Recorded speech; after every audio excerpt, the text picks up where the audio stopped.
Hello everyone, it's such a pleasure to be here on Sansad TV. I'm Vikram Chandra and I'm here because we're approaching the curtain call for India's presidency of G20 with an event that is taking place right now in New Delhi, P20.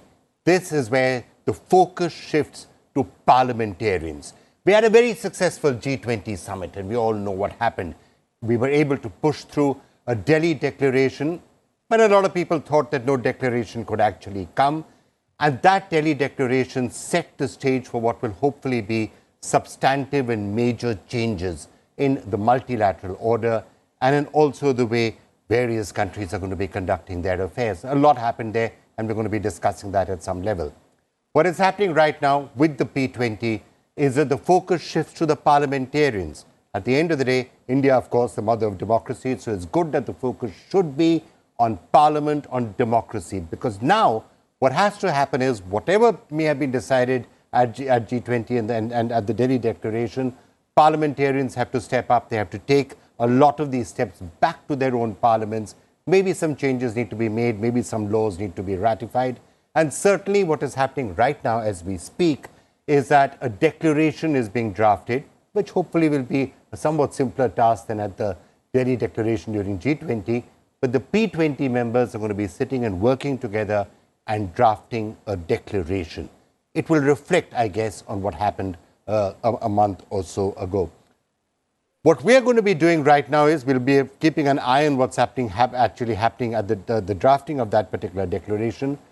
But we are assembling for you over the next 1 hour a lot of the people who worked in putting together the Delhi Declaration, the task force co-chairs who put together the various aspects that are going to be deciding and defining the actual concrete outcomes from India's presidency at the G20. I'm going to welcome some of them on, and we're going to be asking them to help us understand the core features that will come up again at the P20 and will therefore become translated into action by parliamentarians all across the world. So let me start by welcoming right here in the studio with me, Mr. D.P. Srivastava, former ambassador. He's also the co-chair of the task force for clean energy and green transition, which of course is a very crucial and important part of everything that's happening. Mr. Madhav Nalpat is also with us, co-chair of the task force towards reformed multilateralism.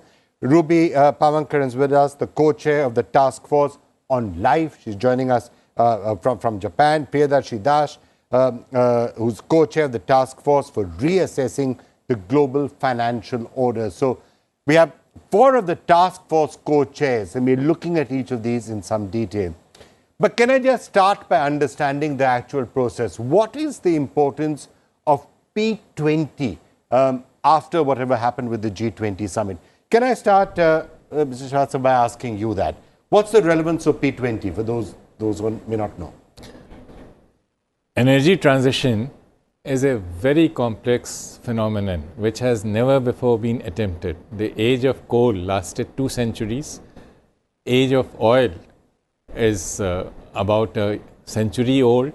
Now to imagine that all this will be phased out over a period of 50 or 60 years, this is going to require very major and sometimes painful political choices. And to make them more acceptable to the people, which is essential in a democracy, I think the parliaments will have to play a very major role. And that is where the role of the parliamentarians will come in, because, you know, there will have to be sacrifices made by certain sectors, like fossil fuel sectors. There will be new sectors which will require, sunrise industries to come up, more trained manpower. So this requires a huge shift of not just population, but trained population from one end to the other. On the other end, there will be painful choices because the carbon price is something which we are resisting, but it is already introduced in most other countries, advanced economies, including China. And this is going to increase the burden on the industry and the consumer. To make those choices more acceptable or less painful, again the role of parliamentarians is important. So what you're saying is that the leaders at the G20 may have declared something, but if the changes that we want to bring are to be sustainable, then ideally you would like bipartisan or multi-partisan consensus. Laws and bills will need to be passed in Parliament. So therefore, that is the reason why it's important that the speakers are all out here, parliamentary delegations are here, because they will have to do a lot of the heavy lifting. Passing the legislation is the easy part. More difficult part will be to implement and to get people to accept the sacrifices required. All right. Let me get the others in on this also. Mr. Priyadarshi Das, is that we're just trying to understand the significance of P20 after G20. Would you agree with what was done? Because even if you're reassessing the global financial order, there will be give and take, there will be difficult choices that might have to be made, and it's good to get a consensus and put the spotlight back on Parliament, where laws will have to be brought in and then implemented. G20 summit has set a quite ambitious roadmap for the G20 and for the entire world to sort of implement a development strategy which is climate compliant and forward-looking in terms of a behavioral change that we sort of envisage through the LIFE mission. I think the parliamentarians are the right set of stakeholders in this process, because they are the ones who provide the policy ecosystem, the directions to the policy making process in their respective jurisdictions, and they also understand what people need, because these are democratic setups where people have elected them. So they would sort of articulate the voice of the people on those issues. So P20 summit that way is a right platform after the summit to sort of deliberate upon what are those specific means through which the sustainable development goal could be sort of implemented after based on the commitments in the G20 process. If you look at the commitments and the agreements on financing, the climate financing, besides the public funding of the climate action and the concessional funding sources, the official development assistance commitments, what has been given thrust is the unlocking the private capital and bringing all sorts of blended instruments to mobilize climate finance, sustainable finance in a way so that the climate action could be stepped out, monitored, and G20 takes the climate action to the next stage, especially the adaptation efforts. Right. Ruby, turning to one of the things that have already started to get attention at P20 is, of course, the question of life, the question of sustainability, the question of making a change in our own lives for doing that. And that was something that was also discussed today by many of the delegations and will continue in the next couple of days as well. Yeah, I think very rightly,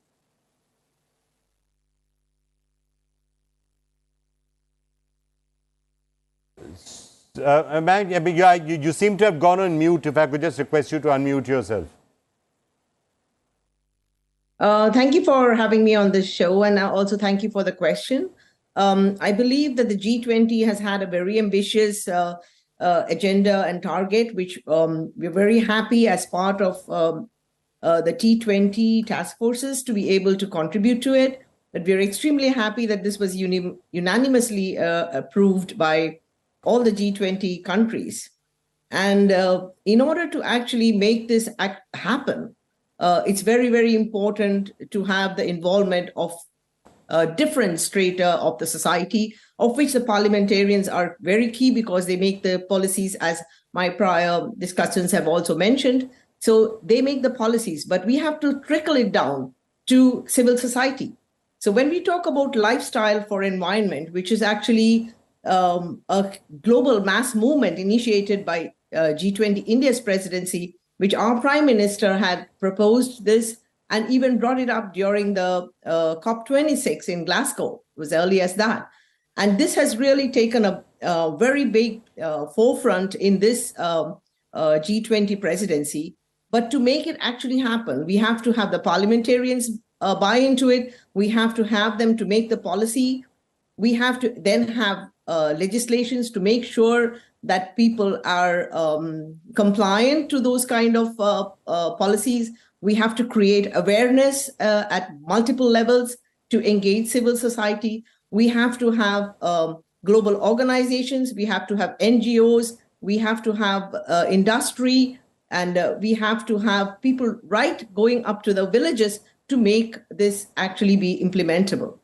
For example, if we want to have a sustainable lifestyle for environment, we need to target how people would modify their way of life to make it an environment-friendly situation. And that is key to climate adaptation or climate mitigation. Because without the actions done by civil society, we cannot achieve climate mitigation, however much money we put into it. And again, when we're talking about vulnerable societies, as was just mentioned by Dr. Das, it's very, very important to have a substantial climate finance for that, which again has been really put forward as an important step during India's G20 presidency. Right. I am in a couple of minutes going to be asking each of you to discuss in some detail the specific recommendations that were made by each of your task force. All of you were the co-chairs of these very important task forces that put together recommendations that were then adopted by G20. So what were the specific recommendations? I'll come to that in just a couple of minutes. But Madhav Dalpat, if I could turn to you now. You are the co-chair of the task force on reformed multilateralism. And to that extent, it is some place where we have already seen action. At the G20 summit itself, we saw action with the African Union being brought in, the African Union being given a place, finally, long overdue, on the high table. What would be the other items that you think the P20 dignitaries and leaders would be thinking about when it comes to reform multilateralism? Well, Parliament, as has correctly been said here, basically the P would also stand for the people, because Parliament is supposed to represent the people. And very importantly, Parliament formulates policy. So you have people, you have Parliament, you have policy, a very important mix. As far as India is concerned, 2023 has been, frankly, a year of complete transformation of the very concept of the G20. Till now, the concept was basically a closed shop, a club that the members of which looked after each other. And the origin of G20 was that the G7 wanted to take other countries along in its own point of view, and they formed the G20. But today what's happened is India has opened the G20 to the whole world, specifically what we call the global south. And so that is the point. The point is that India aimed high and India aimed for all. It's not simply a question of looking after G20, because it is very clearly realized when we talk about sustainable development goals, we're talking about sharing. We're talking about people not trying to get more than their fair share, or countries not attempting to become expansionist. We are talking about a civil international order, like we have a civil society that needs to be civil among each other to do well. So I think from that point of view, 2023 has been a transformational year. And the good news is that the next presidency, that of Brazil, and the presidency after that, that of South Africa, will definitely carry forward the vision articulated by the present president of the G20, Narendra Modi, to basically make sure that the G20 is a force for good in the entire world.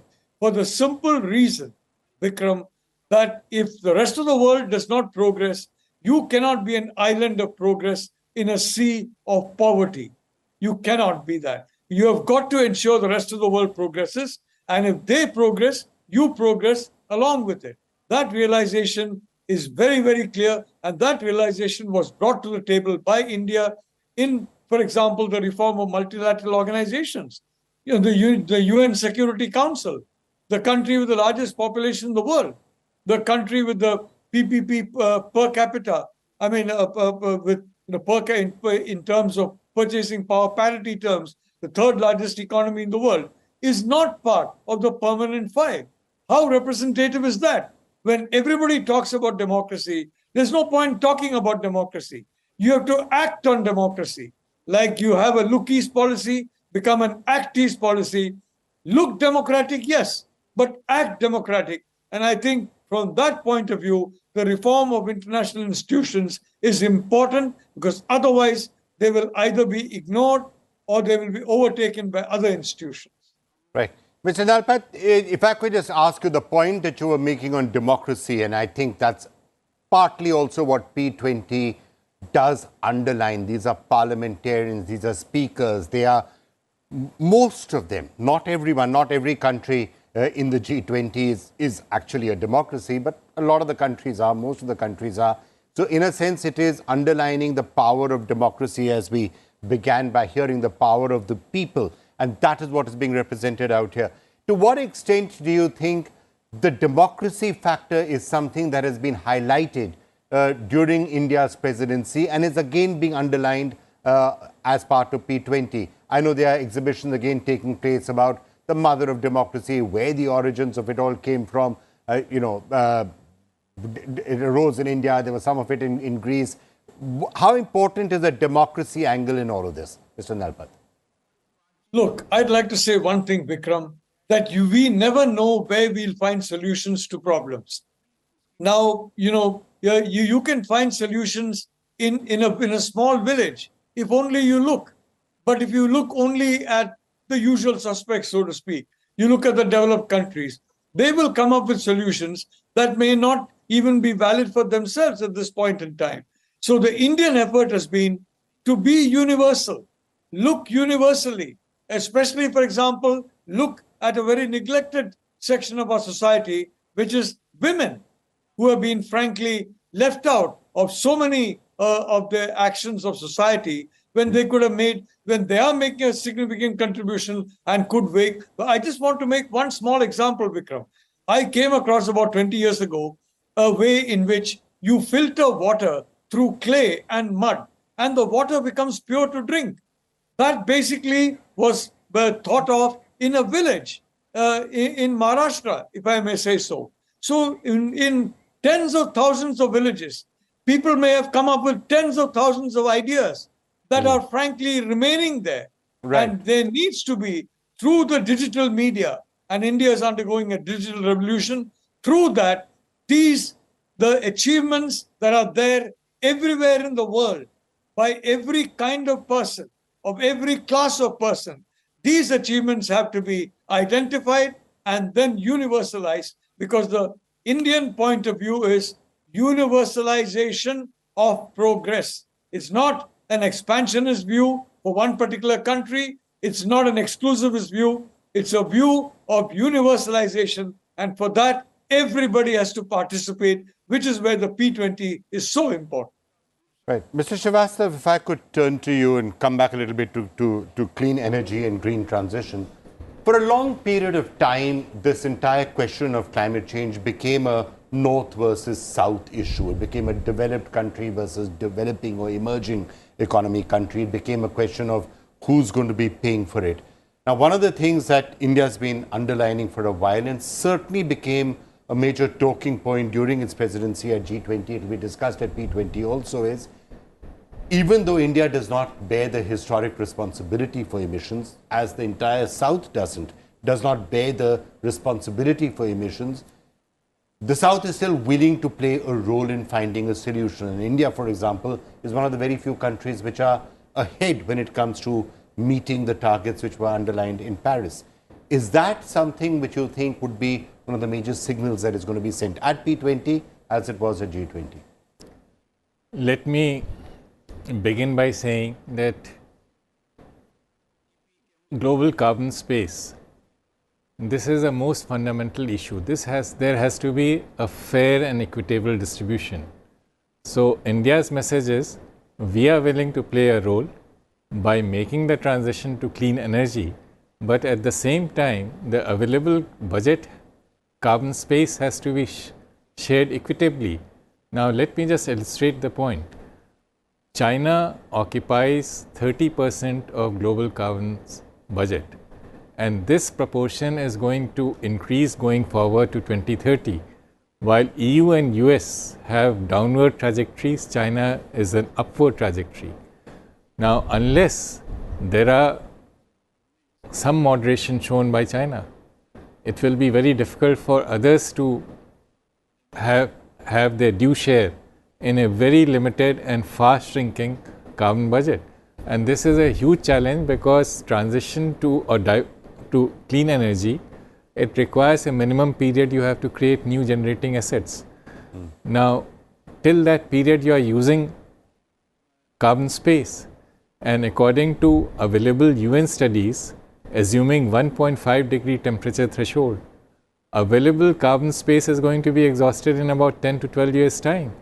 So, unless there is a more fair and equitable share of very limited and shrinking carbon space, situation is going to get worse. We have seen an increasing frequency of extreme weather events ranging from North America and Europe to China and to India. And the only way to counter it is to have a fairer share. Now, this also requires allocation of resources, because while India has, done our share, but still it's a very expensive process. I think that India as a G20 chair projected a requirement of $4 trillion per annum. What is on the table by developed countries, it is a paltry sum of $100 billion. Now, there was talk of MDB reform. The debt to equity ratio of World Bank, for instance, that has been slightly relaxed from 20% equity to 19% equity, so that with the same capital you can raise more resources. Now, this change which has been approved has released only $5 billion. Now, considering a requirement of $4 trillion, this is nothing. There has been an expert panel, Larry Summers and Kissing. They are suggesting tripling of lending by MDBs, which will be about $400 billion. As India as G20 chair has flagged, we need $4 trillion, Global South, $4 trillion per annum. So, there is simply not enough. And the developed countries have again put caveats to that Larry Summers and Kissing report is not something which is accepted by them, because they are saying this has to be accepted by each MDB by itself, and there is no sign that they are willing to move forward. All right, Mr. Srivastava, well, thank you so much for having joined us with those perspectives. I know you have to leave us, but it's been great listening to you. Mr. Dash, though, if I could just throw that same question to you, when it comes to reassessing the global financial order, there was a lot that perhaps was being hoped for, and the discussion will continue at COP, they will continue elsewhere. Get the developed countries to do more than their fair share. They'll probably be, we're very distracted with a lot of the other issues that are taking place right now. What do you think were the practical outcomes that emerged? I think if I just begin with where Ambassador Srivastava left, there is a need to sort of think of mobilizing finance in a way which is not just conventional way of funding the projects. The 4 billion SDG financing gap per annum is a huge sum of money that we need. So what we discussed, and if you see the outcome of the G20 summit in Delhi, they have thought of several measures to sort of bring efficiency in mobilizing finance for development. For example, they have done reforms in international taxation, which would release 275 billion from Pillar 1 and Pillar 2 that could be utilized for development purposes. They have sort of incentivized or tried to convince the private sector to invest through blended instruments. And at the same time, we have thought of the emerging challenges of cryptocurrency and other things. I'm coming to the point by mentioning the ecosystem the way finance has been seen in the Indian presidency as a whole. Joint Finance and Health Task Force looking at the future pandemics and what type of risks the countries would need and what type of financing challenges the countries would face in the coming years. So if you see in that spirit, we built in the T20 Task Force 5 on finance. We tried to see finance serving the larger developmental goal, which is that how do we step up lending, how do we step up financing support for development projects. So that would need a serious thinking of how do the MDBs could be recapitalized, or the sort of provisions they have in terms of capital adequacy norms and others, can we sort of relax some of those so that they have little bit more lending space in terms of supporting the developing countries and LDCs. So that was one focus. Second, you can't just keep on waiting private sector to take interest in the funding development projects. You need to take them and sort of bring them to take leadership and do projects on their own. So how private sectors through, say, blended finance, social impact bond, and others could play a much bigger role. So we try to understand why private investors, institutional investors like pension funds, sovereign wealth funds are not taking interest in funding development projects in developing countries which have a relatively low credit rating. And here comes the evil. This credit rating becomes the benchmark for the investor to take a decision whether they would fund it or not. Now, you talk about life-related projects, all sustainable development projects. The developing countries, small economies, least developed countries will be denied funding by these potential sources of additional funding, provided unless they have a better credit rating by themselves. So the credit rating should be de-linked. We sort of argued in that way and tried to understand why the risk perception is so high. So de-risking, distributing the risks across the class of investors, where public sector will play a big role, because public funding is needed to crowd in private investment into the development projects. So our entire emphasis of the T20 Task Force 5 was to see that how could resource mobilization be stepped up in a way that is directed towards development.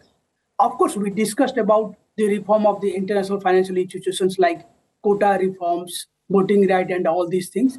But the focus by and large was to see that the resource mobilization has to happen in a massive way that includes several steps, both reform of IFIs, multilateral development banks, and regional development banks, especially the new generation development banks like AIIB, new development banks, African Development Bank, and others playing a much bigger role. All right, Mr. Dash, Ruby Bank, I'm just going to come to you and ask you about life, but I just want to welcome a very special guest. Mr. Kimji is with us, a Foreign Trade and International Cooperation Advisor at the Ministry of Commerce from Oman. Thank you so much and welcome. I hope you've been having a good day, and how are the deliberations and discussions taking place? No, it's thank you very much, Vikram, for having me. It's not the G20 is virtually coming in. The India's hosting part is virtually coming to an end, but the year has been, if I should say so, has been absolutely extraordinary. I mean, we're overwhelmed.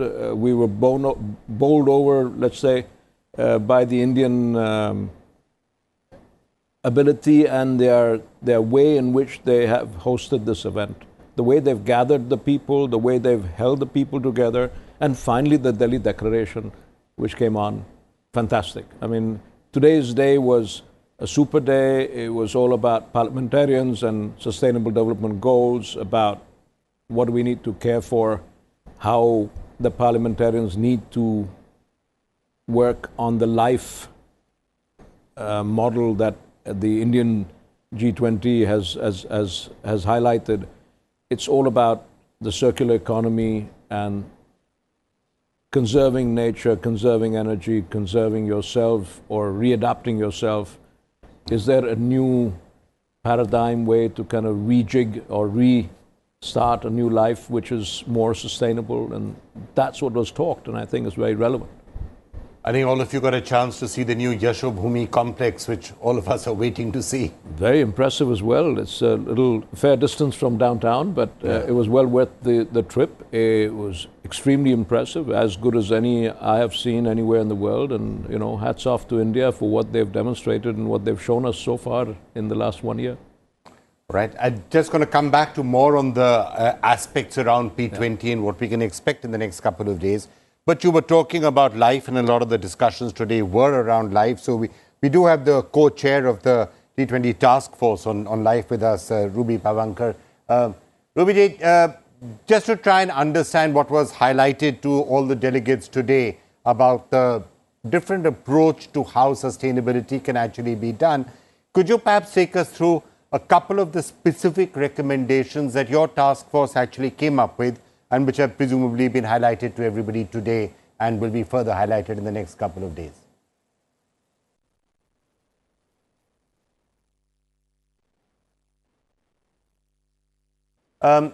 You're on mute. If I could just request you to unmute, please. Yeah, this is in fact a very important area of the G20 India presidency about life or lifestyle for environment. And the whole concept is a global mass movement which targets many of the global crises, which includes climate change and everything that's surrounding that, including loss of biodiversity, pollution, and leading to food insecurity, discrepancies between the developed and the developing world, vulnerable populations being more affected. All these aspects are crucial. And one of the key things of life is to actually have a sustainable way of lifestyle, a lifestyle that is in concert with the environment, that actually makes it a more ecologically adaptable system of livelihood. So to move away from the unsustainable consumption and production, but to go towards consuming and produce sustainability and promote circular economy, to promote the interspecies balance and One Health, because health has always been given a hit when we talk about everything else. We talk about financing, we talk about everything, but what really matters is the health, because the health is the wealth of a society, and without health, we have no economic advancement. So the core of health is not only related to human health, it's the interspecies relation of what we call as One Health, the health of humans, the health of the animals, and health of the plants. And that interspecies balance has been very much highlighted in our task force to promote interspecies balance via a One Health approach and to use a One Health approach in climate adaptation. And in fact, the One Health approach is a very important aspect of the New Delhi Declaration. WHO has taken it up. There is a consortium in WHO on One Health, and our country, India, has also taken up One Health as an important agenda post the G20 as a national movement. And this is absolutely very important. The other important part that has been raised is to maintain rural-urban balance. This is very important, and to nurture traditional and local knowledge systems. And we know India has a rich system of Ayurvedic medicine.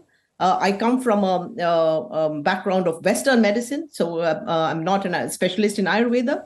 But the Ayurvedic form of medicine is a more holistic approach, which is within something that can be adapted for the lifestyle, for environment. And trying to bring that out as an important holistic approach towards One Health is also one of the recommendations.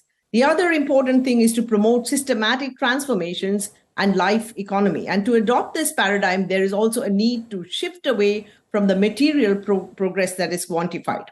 We have also actually characterized different priority areas and key actions. So we have priority areas like sustainable cities and societies, rural-urban balance, and there we talk about financial institutions and RDBs to evolve new guidelines.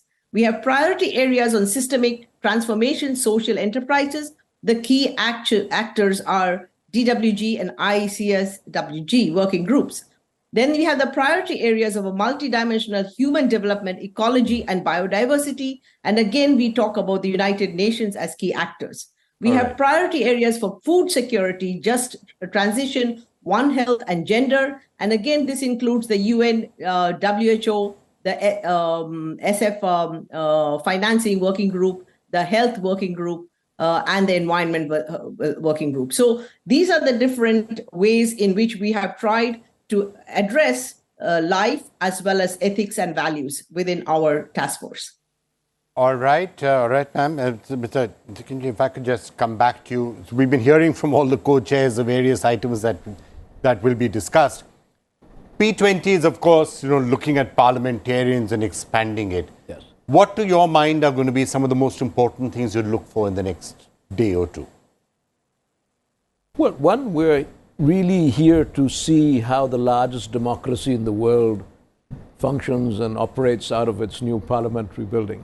I mean, that really fascinates us. And you'll be going there tomorrow evening, of course. Absolutely. Tomorrow morning, tomorrow evening, we're spending the day around and in and around the parliament, and we can't wait. I mean, that's probably half the reason why I'm here, is to make sure that I see it for real.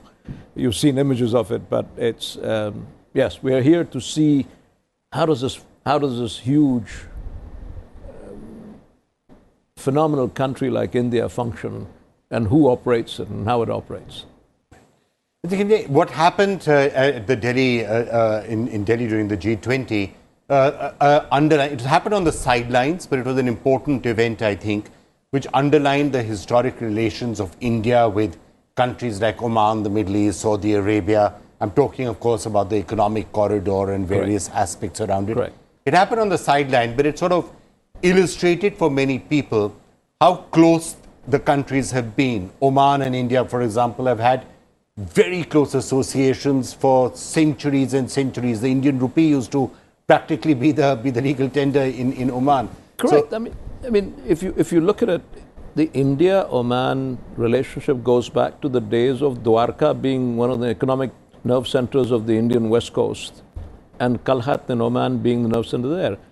And there's traces and evidence of it being traded with each other at 5,000 years with copper and bronze, and clay and pottery and what else. So India-Oman relationship is 620 nautical miles straight line across the water. You can't miss it. And the relationships are historic, they're cultural, they are economic as well. And I think we haven't even tapped or scratched the surface yet. I think there is so much that can be done using the Oman corridor into the Middle East and the Upper Gulf. I think it's a no-brainer to start with. So we've had a month since those announcements were made. Has there been a lot of excitement in countries like Oman, or whatever you're hearing in countries like Saudi Arabia and others? Oman is not part of the not India, officially, but yes. But we're definitely saying we're open. I mean, if you use Oman, and if Oman becomes the first point of landing in the container into Oman, you cut short the whole sailing time across the Hormuz, across the Musandam, and it makes absolute economic sense that you cut through not only time and money, but you speed up the whole thing and go straight into Abu Dhabi through the train that is going to be there from Sohar to Abu Dhabi, and Abu Dhabi onwards to Riyadh and onwards to Jordan. And I think that's something that we will definitely put on the cards, and in terms of our dialogues with the Indian counterparts. We have a very open relationship with them, and we are hoping at even looking at the possibility of signing a CEPA with India going forward. So here we are. So at a time when, unfortunately, the events that are happening in the Middle East are unfortunate, in the Middle East, there is this increasing realization you feel that the partnership with India is something that is important? We've never doubted the fact that India is probably one of the best economic partners, politically, of course, but even economically, India offers the Middle East that market that it doesn't have.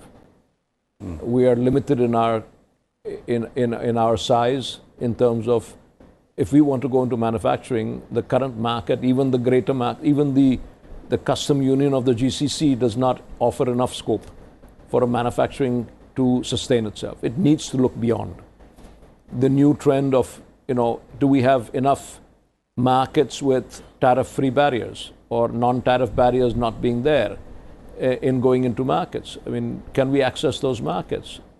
Possibly not at the moment, but if we have some tie-ups with India, there's a multilateral dialogue on CEPA going on with India. There is a possibility that Oman would love to do the multilateral route, but would also prefer to do the bilateral route with India.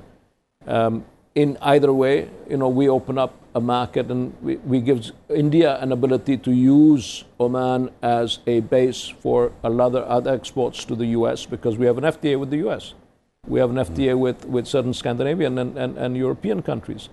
And I think that's something that we are definitely considering. And I think it's a win-win on both sides going forward. Right. Mr. Nalpat, why don't I get you in on that and your task force and the work you're doing on reformed multilateralism.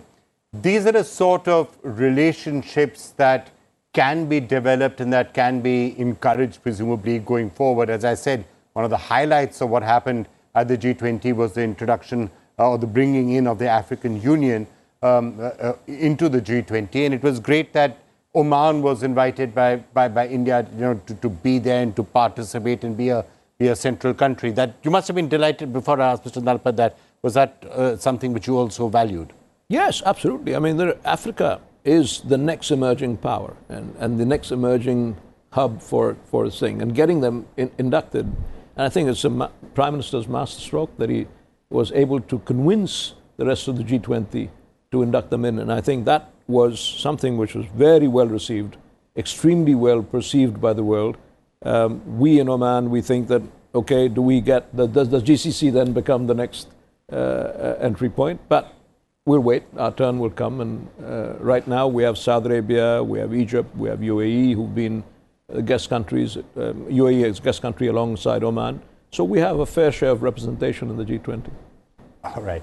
Mr. Nalpat, let me get you in on some of these expansions in these relationships that were just being spoken about by Mr. Gimji. Well, the reality is, and I found the remarks of the distinguished colleague from Oman eloquent and erudite. I'd like to say that there's no question but that countries in West Asia and India are natural partners. There's no question about it. And, as far as Oman is concerned, in terms of cost, I'm glad he brought that up, Vikram, because quite frankly, as Dr. Pawankar can testify, Dr. Dash can testify, asking countries, asking families, asking societies to sacrifice is not going to be an easy task. But look at something like, for example, carbon credit. Let's say, for example, so many forests have been destroyed across the world. Now, those who have been intelligent enough to retain their forests, they will be able to monetize that through carbon credits. So you're making it profitable to be sustainable. And I think that is very, very important. And I think it's very important that we put our resources, including our brain power, into technology that can ensure that solar energy is converted more cheaply into energy that we can use. Today, batteries are a serious problem in that particular context. You have wind energy, you have wave energy. All these three types of energy, Oman can be a world leader if the technology is improved. So I would say a relationship between the Gulf countries and India, a relationship that involves research and development, that involves the joint development of projects that can benefit the entire world, would be immensely useful to all sides. And most importantly, it would be profitable to the entire world. And I've used the example of carbon credit, the Delhi Declaration. The Delhi Declaration was adopted unanimously, and I'm delighted it was. And I must say that, I think it's very, very important that the leaders of countries such as Oman, United States, Saudi Arabia, India, Russia, all these different countries, they cooperated together in ensuring that the Delhi Declaration comes out, because ultimately it's the leaders that have the final say. Now, this reflects Vasudhaiva Kutumbakam. And what does Vasudhaiva Kutumbakam mean? It means that you are not safe unless everybody around you is safe. It's like saying that I am safe if I throw my trash into my neighbor's house and the flies congregate there. Those flies and mosquitoes are going to come across the wall to my house. Unless the entire neighborhood, unless the entire living space is clean, I'm not safe. And that is the concept that India was really hammering on. It's a concept that I think will be very welcome to our friends in ASEAN, to our friends in West Asia. And I'm really delighted that you invited a distinguished delegate from Oman, a country that is known for its moderate traditions, for its welcoming of technology. Because ultimately, I can tell you, the young people of India, the young people of the Middle East, they have to work together to ensure that we get cheap solar energy, cheap wave energy, cheap wind energy. And this is very, very important, and it's a significant part of the Indian effort has been to try and unlock the potential for out-of-the-box thinking in terms of technological change. You know, Vikram, I just want to say that to end, bear with me for one last comment. There was a lot of, if I go back to the old books about the UK, and there were many of books that were saying, oh my God, you know, the population is going to rise. You're going to have so many horses, you can't fit people in because you need so many horses. And then you had the internal combustion engine and everything changed. And now you have the moon landing, India landing on the south side of the moon. So technology is the key. And technology for empowerment of all is the key. And when India means all the people and all the countries. There may be a few countries that want to keep aside. There may be a few countries that believe they can take advantage at the expense of others. But I think it's very important to understand, as Mahatma Gandhi said, there is enough, more than enough in the world for everyone's need. There is never enough for everyone's greed. And we have to end this cycle in which fewer and fewer people are contributing more and more to an unsustainable world and are basically grabbing more and more resources. And that has got to be more equitably shared. And I think in that, the Indian presidency has made some significant contribution. All right, I'm going to come back to the other co-chairs in just a minute or two, but a couple of the points that were being made. First of all, on technology. Yeah. Now, across the Gulf countries in the Middle East and other areas, is there this recognition that the era of fossil fuels may be passing or will pass at a certain point, and therefore there has to be an embracing of the new technologies and new ways of doing business, and that is something that will perhaps shape the future? I mean, Oman, for example, sounds as if it's been doing that for a while. So it's a given that we're going through a transition from fossil fuel to green energy. Oman has embraced and has said, we're going down the blue hydrogen, the green hydrogen route. And we're saying that we are so fortunate with our the geological landscape that we are in. We have a huge ability to generate and harness wind as well as solar, one of the highest levels in the world, combined to give a ratio which is a huge sun-wind factor ratio as compared to any of the countries or any of the areas geographically. So by virtue of that, we feel that hydrogen is the way forward. We are now embracing various technological institutions, companies to come up and look at the possibility. Oman has already carved out a seventh of its total landmass for wind and solar energy. A seventh yes, of its landmass? 50,000 square kilometers. 50,000 square kilometers out of a 300,000 square kilometers has been carved out, like 16.5%, to say this is now a reserved area for solar and wind harnessing. So we're very serious about it. We believe that Oman's hydrogen initiatives, along with our technological partners, whether they come from India, we hope, or from any other country, will pave the way for a new future going forward away from hydrocarbon. And we're close enough that the energy can flow, the hydrogen and the electricity can flow. The grid will be underwater going into the future. And that perhaps makes a big difference. Ruby, if I could just come back to you. Life and other things, yes, sustainable lifestyles for everyone are certainly important. You can't continue to live the lifestyles that we are.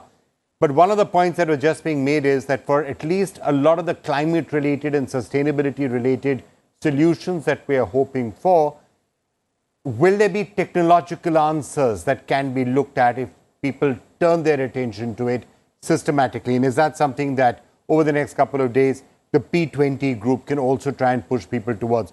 Embrace some of the technological changes that we were just talking about.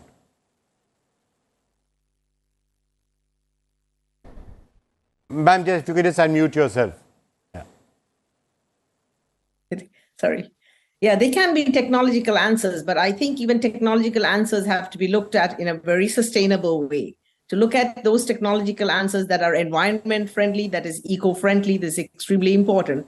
Because whenever we move into new technologies, the key area is that are we doing something good, or are we going to do something that's going to have a long-term impact? It's very, very important to look at the technological things as we move forward. Now, as we look, we see digitalization. In fact, that's part of the G20 India presidency recommendation of AI and digital transformation is very, very important. And I think we are in an era where this becomes very important, even in the health sector that I am involved in education, in research, when we talk about getting big data for climate to understand the epidemiological data globally. All these different things require technological advancements. And yes, absolutely, I believe that technological advancements are key, but we need to do it in a very eco-friendly way. All right, Mr. Das, just to understand, we were talking about those trillions of dollars that might be required every year for mitigation and for encouraging green transition. Is it possible that technological change is where a lot of the money should actually be spent, and that might make the task a little simpler? I think you are right, Vikramji. As you gather, there are 4 sessions which P20 summit would be focusing on. And one of that is transformation in people's lives through public digital platforms. In fact, today in a conference in Trivandrum, I did mention that the kind of effort that Indian presidency has given to harnessing digital economy in all different dimensions, digital public infrastructure, data for development initiatives, where we are saying that the countries voluntarily share the best practices, supporting countries through, say, capacity building and technical assistance, and then the framework for AI and other systems to sort of harness Industry 4.0 and other things. So digitalization has become a pervasive force. And we need to leverage digitalization, which are shared platforms. And it is not just exclusive preserve of the IP holders, intellectual property holders to extract rent. So open software-based shared platforms providing solutions for the larger masses, be it digital agriculture, digital health, retail digital payments. So digitalization has become a new technology regime. How do we embrace that new technology regime, and how financing could support that?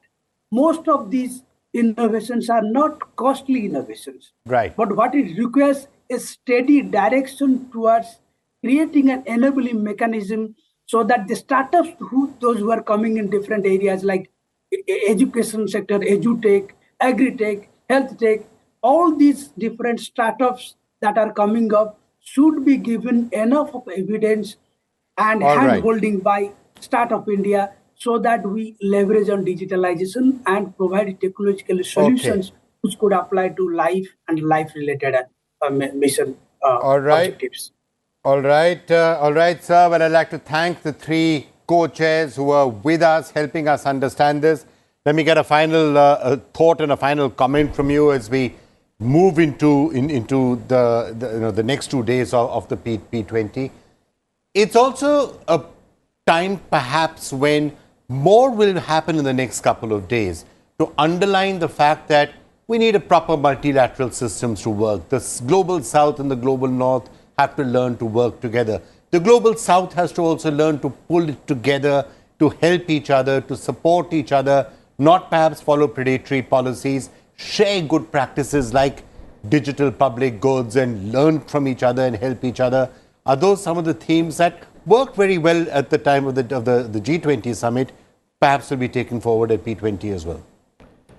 Well, at the P20, we feel that it's all about good governance, good best practices. Do parliaments really reflect the sentiments of the mass population? I mean, do parliaments speak in the same tone and the same language as the mass of the people is? Does it? The parliament, at the end of the day, is your front in terms of what your nation speaks.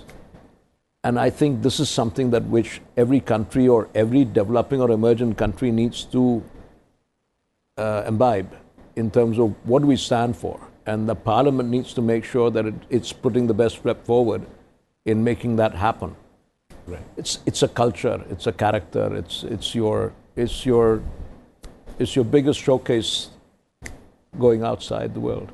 And so I'm looking forward to looking at this Indian parliament, which has held the world's largest democracy together for so many years, for so many decades. All right, Mr. Kimchi, it's such a pleasure having you with us. Thank you so much. Once again, a big thanks to all the co-chairs of the various task force who joined us to help us understand what lies behind the Delhi Declaration, what lies behind a lot of the deliberations that are taking place at P20. That's it from me, Vikram Chandra, but after this break, Sansad TV will continue.